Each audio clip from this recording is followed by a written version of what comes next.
தான் நடித்த படங்கள் ஹார்டிக் அடித்துள்ளதால் தனது சம்பளத்தை 3 கோடியாக உயர்த்தியுள்ளார் நடிகை நயன்தாரா. இதன் மூலம் 3 கோடி ரூபாய் சம்பளம் வாங்கும் முதல் தென்னிந்திய நடிகை என்ற பெருமை நயன்தாரா பெற்றுள்ளார். நயன்தாரா நடித்து இந்த ஆண்டு வெளியான 3 படங்களும் தொடர்ந்து ஹிட்டானது.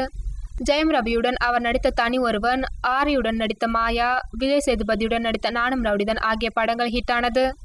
அதனை அடுத்து தமிழ், தெலுங்கு, மலையாள பட தயாரிப்பாளர்கள் அவரை தேட தொடங்கியுள்ளனர்.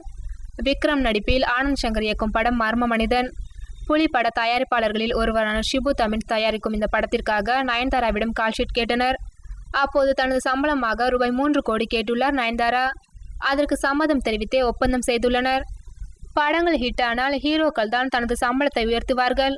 முதல் முறையாக நயன்தாரா தனது சம்பளத்தை உயர்த்தி ஹீரோக்களுக்கு நிகராக இடம் பிடித்துள்ளார் என்று கோலிவுட்டில் கூறுகின்றனர். தற்போது ரோமில் இருக்கின்ற நயன்தாரா பிறந்த நாளையும் படங்களின் வெற்றியையும் கொண்டாட தனது காதலர் விக்னேஷ் சிவனுடன் அங்கு சென்றுள்ளார். இம்மாத கடைசியில் அவர் சென்னை திரும்புகின்றாராம். பின் வெங்கடேஷ் நடிக்கும் தெலுங்கு படத்தில் ஷூட்டிங்கில் கலந்து கொள்கிறார்.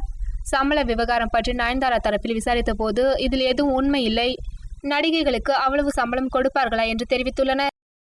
எனக்கு கொடுக்குறதே 10 ரூபா தான் பாக்கெட் மணி. அதையும் நீங்க வாங்கிட்டீங்கன்னா நான் எங்க போடுவேன்? நான் வீட்டுக்கு போகணும் தாத்தா. சொன்னதை போடுவீங்களா? நில்லுங்க.